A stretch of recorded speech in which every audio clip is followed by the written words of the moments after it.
Donc jusqu'à maintenant, ce qu'on a fait, c'est créer un chaînon, le remplir par une valeur, remplir son champ suivant à nul et retourner son adresse. L'idée de construire une liste chaînée, c'est quoi? C'est la même chose, c'est refaire, réitérer la même opération euh, n fois. Donc tout simplement, nous avons une liste chaînée. Voilà, donc ce qu'on va faire, c'est, comme la personne dit tout à l'heure, nous allons créer un chaînon, d'accord? Un chaînon qui contient normalement deux valeurs. Bon, on va donner une valeur vraiment arbitraire au champ V, euh, val, donc ça va être, bon, vraiment, c'est quelque chose d'arbitraire. Et puis, un pointeur nul. Voilà, donc ça, c'est le chaînon qui a été créé. Et puis, ce qu'on va faire, c'est de retourner son adresse et l'affecter à notre liste chaînée, quoi. Donc, notre liste, elle est reconnue par l'adresse de son premier élément, c'est elle. Et voilà, donc, c'est la première opération de création de chaînon et l'affecter euh, à la liste. Ça, c'est pour le premier élément. Le deuxième élément, c'est exactement la même chose. Sauf que c'est toujours une insertion au début. D'accord? Donc on va créer un chaînon, le remplir par une valeur arbitraire. Bon, c'est euh, d'accord. Et puis maintenant, puisqu'on veut l'insérer au début, donc on va faire appel à la fonction list push que vous avez vu au cours. Et donc, il y a ici un jonglage sur les pointeurs. Donc, ce qu'on veut, on veut que ce pointeur-là, ce chaînon-là, soit le premier élément, ou si vous voulez, c'est le nouveau premier élément de la liste chaînée. Et par conséquent, il doit pointer sur l'ancien premier élément de la liste chaînée.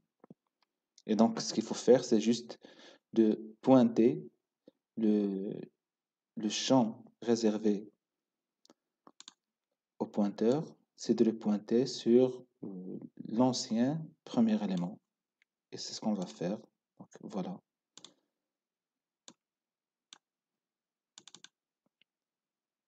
Donc, on pointe sur l'ancien premier élément via notre pointeur. Donc, première opération. Ça, je rappelle, c'est ce que vous allez voir dans la fonction list push vue au cours. Et puis, la deuxième mise à jour du pointeur, c'est cette partie-là. Donc, c'est cette partie qui doit être supprimée et on doit mettre à jour le pointeur. Voilà. OK. Donc, ça, c'est pour la nouvelle mise à jour.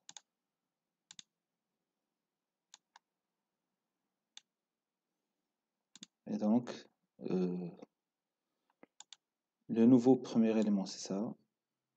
Et le nouveau deuxième élément, c'est ça. Donc, vous mettez une pause sur la vidéo et vous essayez de réécrire la fonction list push. Et puis, ce que vous allez faire, c'est la fonction list push. Vous allez dans le main et créer autant de chaînons que vous voulez dans le list push, dans une boucle. Bon, on va pas faire 100 éléments, mais on va faire 5 ou 10 comme vous voulez.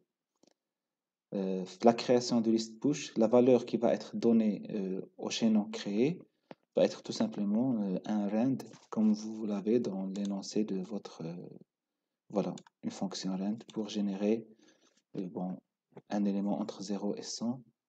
Donc vous mettez en pause la vidéo, vous essayez d'écrire votre solution et puis on retourne pour discuter la solution. OK.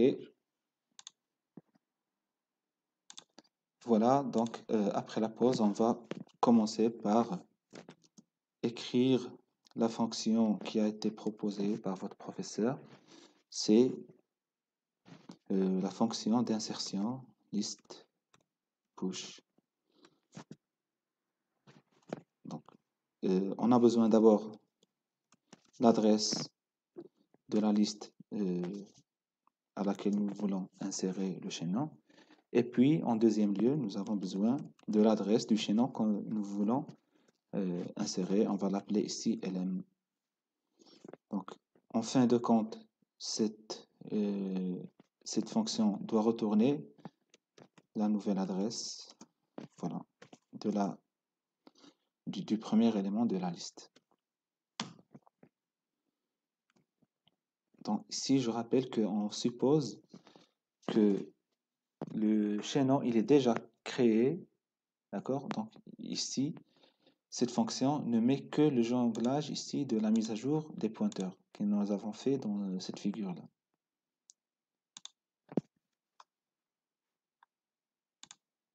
Donc, de retour à notre schéma, si nous voulons réitérer une nouvelle insertion, donc on va supposer que nous avons un chaînon, d'accord, qui a été créé par le pointeur lm_new. Donc, on regarde. Donc ici, le pointeur s'appelle lm. Donc, dans notre schéma, ça c'est lm. Voilà. Donc, pour ce lm là, on va créer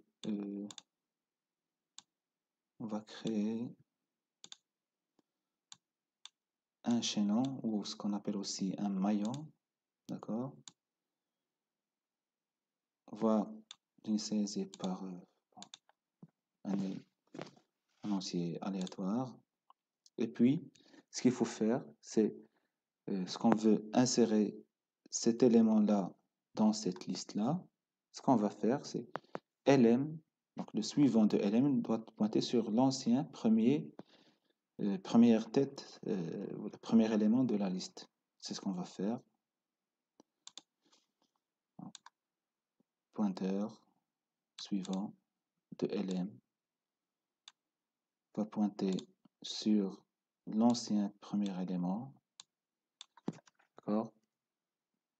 Deuxième mise à jour.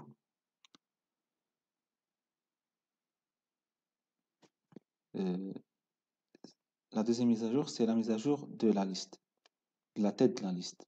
Donc, cette mise à jour va être reprise dans le main parce qu'on va retourner cet élément-là. Il doit être récupéré après, c'est-à-dire si on va essayer de le mettre en rouge, ce qui est en rouge, c'est-à-dire ce qui va être exécuté dans le main. Donc, on va mettre à jour cette adresse et dans le main, on va la nouvelle adresse de la liste, ça va être donc, ce qui est en rouge, je rappelle, il va être dans le main. Ok, c'est ce qu'on va faire ici. Donc, c'est première opération lm suivant. Elle va pointer sur l'ancien premier élément de la liste et tout simplement return lm pour récupérer l'élément qui a été créé, qui a été inséré pour qu'il devienne la nouvelle tête de la liste.